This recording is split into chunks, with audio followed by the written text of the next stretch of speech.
आज की वीडियो में हम डिस्कस करेंगे कि अगर आप अपने बेबी का कैनेडियन पासपोर्ट अप्लाई करना चाहते हैं तो वो कैसे कर सकते हैं। और अगर आपके पास गारंटर है तो आप कैसे अप्लाई कर सकते हैं। अगर आपके पास गारंटर नहीं है तो आप कैसे अप्लाई कर सकते हैं और आपको इसके लिए क्या प्रूफ चाहिए होंगे। मैं सब आपको इस वीडियो में बताऊंगी। सबसे पहले हम डिस्कस करते हैं कि बेबी का पासपोर्ट अप्लाई करने के लिए हमें जो डॉक्यूमेंट्स चाहिए वो क्या है। अगर आपके पास गारंटर है तो आपको चाहिए होगा बर्थ सर्टिफिकेट। बर्थ सर्टिफिकेट दो तरह के होते हैं। एक के ऊपर बेबी की इंफॉर्मेशन होती है सारी, जैसे उसका नेम होता है बेबी का, और जो दूसरा होता है उसके ऊपर पेरेंट्स का नेम भी होता है। जो बर्थ सर्टिफिकेट है वो तो फ्री होता है, और अगर जो जिसके ऊपर पेरेंट्स का नाम होता है उसके लिए आपको कुछ एक्स्ट्रा पे करना पड़ता है। तो हमारे पास दोनों हैं। और क्योंकि जो चाइल्ड का पासपोर्ट अप्लाई करना होता है उसमें प्रीनेटल प्रूफ चाहिए होता है। अगर आपके पास दोनों तरह के सर्टिफिकेट्स हैं तो आपको जो प्रीनेटल आप वही दोनों सर्टिफिकेट उनको शो कर सकते हैं, दे सकते हैं। अगर आपके पास दूसरे वाला सर्टिफिकेट नहीं है तो आपको प्रीनेटल प्रूफ है जो डॉक्यूमेंट्स, वो आपको हॉस्पिटल से जो रजिस्ट्रेशन फॉर्म होता है उसके ऊपर आप पेरेंट्स का नेम होता है तो आप वो उनको प्रोवाइड करा सकते हैं। और जो नंबर 3 है वो दो फोटोग्राफ्स होंगी बेबी की। एक सिंपल होगी और एक के ऊपर जो गारंटर होगा उसके सिग्नेचर, उसकी स्टैंप होगी, सिग्नेचर होंगे। और जहाँ जो फ़ोटो जहाँ से आप क्लिक कराते हैं उसकी स्टैंप होगी। और अगर आपके पास गारंटर नहीं है तो आप जो फ़ोटो के पीछे वो स्टैंप होगी वो नोटरी पर्सन की होगी। और जो फोर्थ है वो एप्लीकेशन फॉर्म, ऑब्वियसली वो चाहिए होगा जो फिल करना है। अगर आपके पास गारंटर है तो जस्ट यही प्रूफ लगेंगे, birth certificate, parental proof and 2 photographs. और आगे है, अगर आपके पास गारंटर नहीं है तो आपको ऊपर वाले डॉक्यूमेंट के साथ साथ चाहिए होगा पहले तो डिक्लेरेशन फॉर्म चाहिए होगा। और सेकंड है, उस डिक्लेरेशन फॉर्म के साथ आपका ड्राइव दो कोई भी दो प्रूफ लगेंगे। वो ड्राइविंग लाइसेंस हो सकता है, आपका पासपोर्ट हो सकता है, या पीआर कार्ड हो सकता है। इन तीनों में से आप कोई भी दो डॉक्यूमेंट्स लगा सकते हैं। और जो ये डॉक्यूमेंट्स होंगे ये सेल्फ अटेस्टेड होंगे।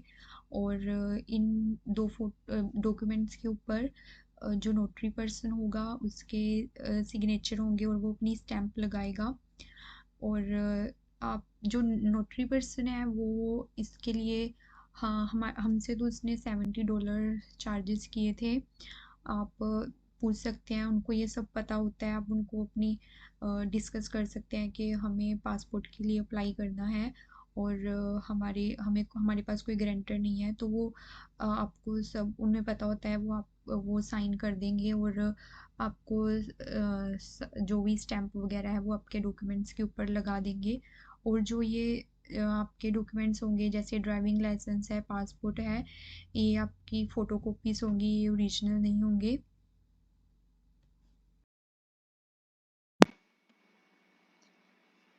फर्स्टली हम यहाँ पे सर्च करेंगे canada.ca, लैंग्वेज सेलेक्ट करेंगे इंग्लिश। पासपोर्ट के लिए अप्लाई करना है तो travel and tourism, Canadian passport and travel documents,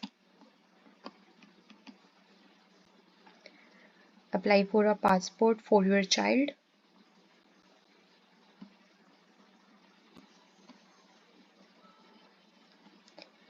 यहाँ पे हमें टाइमिंग दी हुई है कैसे हमें पासपोर्ट कितने दिनों में चाहिए।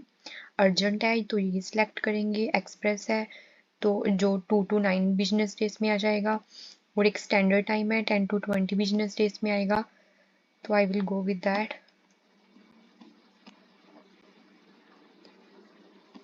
Who are you applying for, child के लिए कर रहे हैं, a child.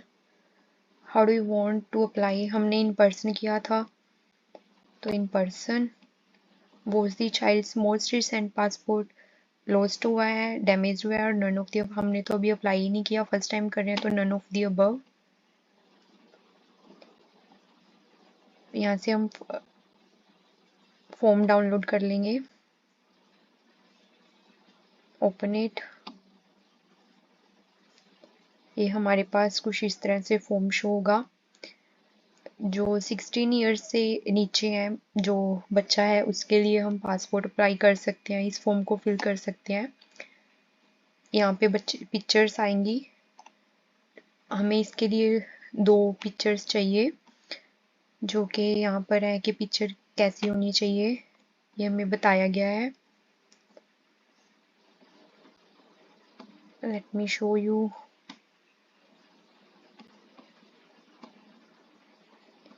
Get a photo.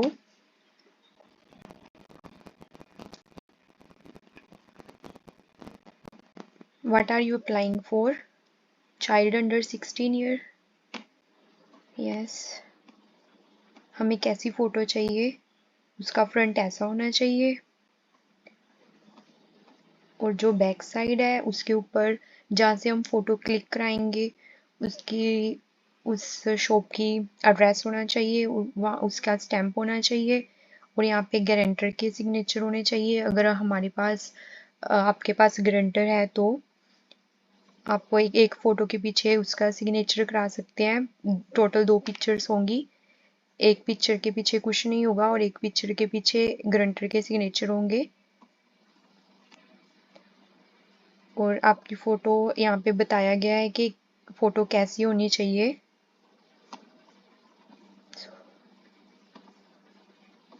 Now this is the general passport form. Let's fill it. इस फॉर्म में सारी चाइल्ड की इंफॉर्मेशन आएगी, surname, given name, farmer name अगर कोई है तो, place of birth, city, country, province. अगर कोई ट्रैवल प्लान्स है तो उसका मंथ एंड डे, अगर कोई नहीं है तो अननोन। यहाँ पे उस बच्चे का न्यू आई कलर, हाइट जो कि हॉस्पिटल वाले प्रोवाइड कराते हैं और जो बर्थ के टाइम होती है, यहाँ पे वो फिल करनी है। Current home address and mailing address. यहाँ पे अगर आपका बच्चा 11 to 15 ईयर एज का है और आप उसको इनकरेज कर सकते हैं सिग्नेचर करने के लिए। अगर नहीं कर सकता तो ऐसी कोई ज़रूरत नहीं है।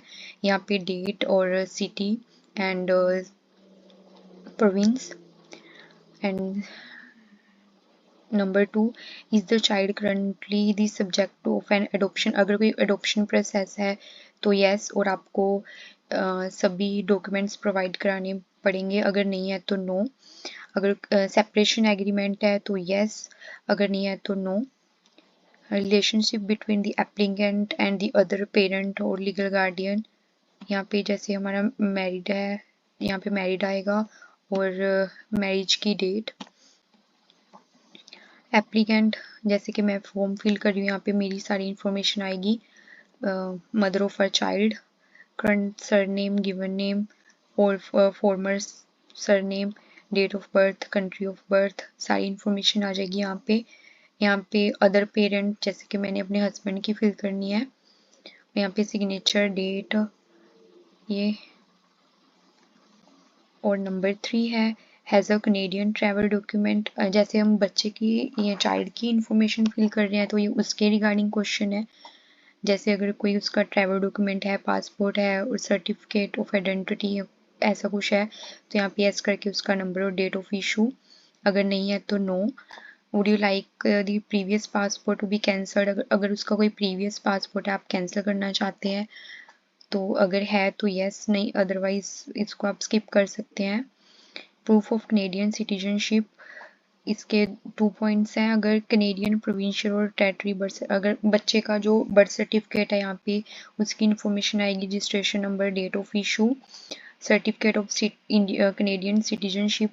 कोई जैसे कि कनेडियन सिटीजनशिप का कोई सर्टिफिकेट है तो यहाँ पे उसकी इंफॉर्मेशन आएगी। Declaration of applicant, next 5th part, applicant जो फॉर्म फिल कर रहा है यहाँ पे उसकी इंफॉर्मेशन आएगी, जैसे कि मदर ऑफ अ चाइल्ड, यहाँ पे सारी इंफॉर्मेशन आ जाएगी, sign, city, province. And number 6 declaration of guarantor. यहाँ पे सारी गारंटर की इंफॉर्मेशन आएगी। गारंटर नंबर 1 है वो कनाडा का सिटीजन होना चाहिए। नंबर 2 है वो आपको 2 साल से ज़्यादा जानता होना चाहिए। वो आपका फैमिली मेम्बर नहीं होना चाहिए। यहाँ पे उसका सरनेम आएगा, गिवन नेम आएगा, date of birth, Canadian passport number, date of issue, expiry date और रिलेशनशिप टू द एप्लीकेंट। वो आपका फ्रेंड हो सकता है, कोई एम्प्लॉय हो सकता है या लैंड ओनर हो सकता है। उसका टेलीफोन आएगा, होम एड्रेस आएगा, फुल नेम ऑफ एप्लीकेंट। यहाँ पे आप जो फॉर्म फिल कर रहा है उसका, जैसे मैं कर रही हूँ तो मेरा फुल नेम ऑफ चाइल्ड।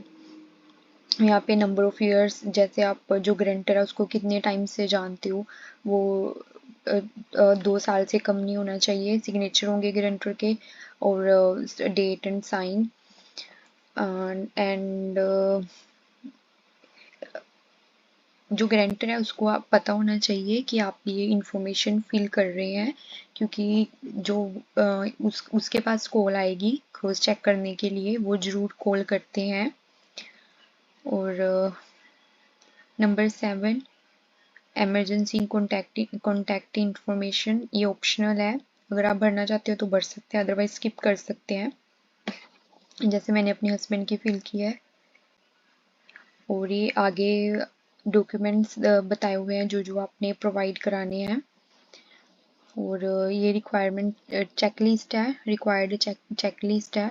जैसे कि आपको बच्चे का बर्थ सर्टिफिकेट प्रोवाइड कराना है, जिसके ऊपर आप पेरेंट मदर और फादर के दोनों के नेम होने चाहिए, और 2 फोटोज़ प्रोवाइड करानी है, जैसे कि मैंने आपको पहले बताया है। एक सिंपल होगी और एक के पीछे स्टैम्प होगी और उसके गारंटर के सिग्नेचर होंगे।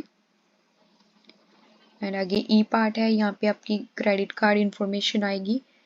ऐसे ही हम पासपोर्ट की जो फीस है वो पे करते हैं, जो कि $57 है। और अगर आप किसी कारण की वजह से पासपोर्ट रिजेक्ट होता है या नहीं बनता तो आपको ये पैसे वापस हो सकते हैं।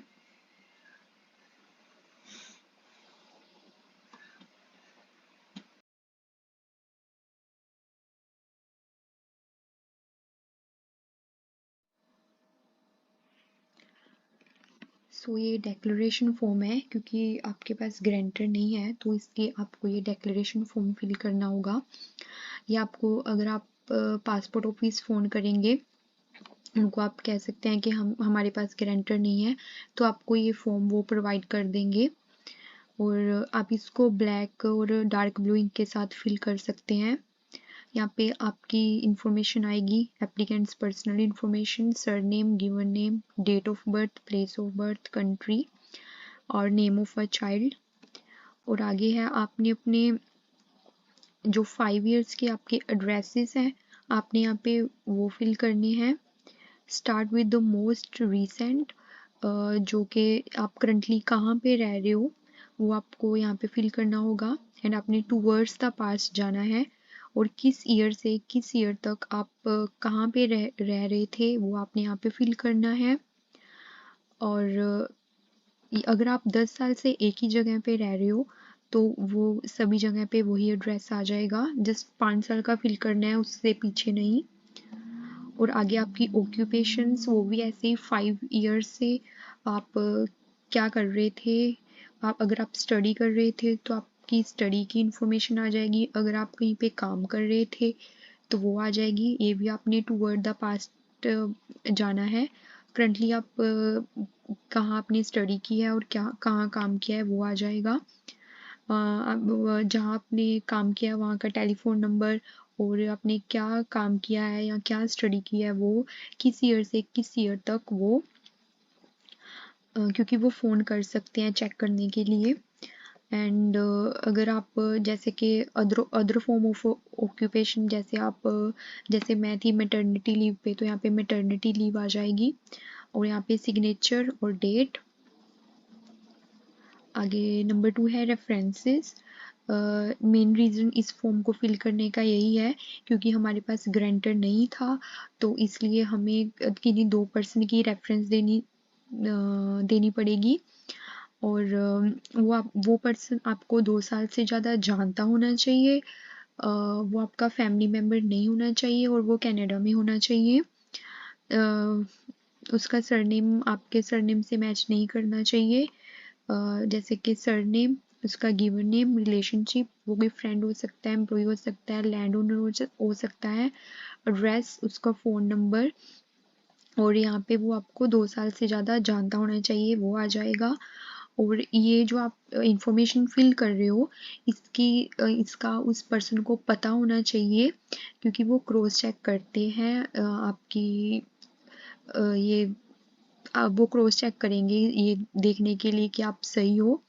और यहाँ पे दो रेफरेंसेस आएंगी। नंबर 3 है डिक्लेरेशन ऑफ एप्लीकेंट। यहाँ पे है कि I am unable to find someone to act as a guarantor for the following reason, कि आप गारंटर क्यों फाइंड नहीं कर सके। हमारा रीज़न ये था कि हमारा कोई भी ऐसा पर्सन नहीं था जिसे हम जानते हो और वो यहाँ का सिटीजन हो, इसलिए हम गारंटर फाइंड नहीं कर सके। और यहाँ पे 2 डॉक्यूमेंट्स आएंगे, जैसे कि ड्राइविंग लाइसेंस हो सकता है, पीआर कार्ड हो सकता है, और डॉक्यूमेंट नंबर और उसकी एक्सपायरी डेट ये आ जाएगा। और यहाँ पे सिग्नेचर, डेट, साइन कहाँ पे किए हैं वो स्टेट आ जाएगी। एंड नंबर 4 है डेक्लेरेशन ऑफ ऑफिशियल। ये हो सकता है कोई कमिश्नर ऑफ फॉर ओथ्स हो सकता है, कोई लॉयर हो सकता है, और कोई नोटरी पर्सन हो सकता है।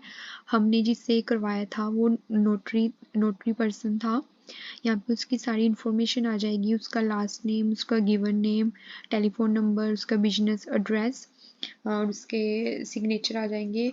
आप जो नोटरी पर्सन होगा या लॉयर होगा या कमिश्नर फॉर ओथ्स होगा, उसे आप सब कुछ सारा बता सकते हैं कि हम क्यों आपसे करा रहे हैं। तो उन्हें सब पता होता है और वो इसमें आपकी हेल्प करेंगे। आप ये जो नोटरी पर्सन है, आप गूगल पे सर्च कर सकते हो नोटरी पर्सन नियर मी, और वो आपको पता चल जाएगा। आप वहाँ पे जाके ये फॉर्म फिल करा सकते हैं।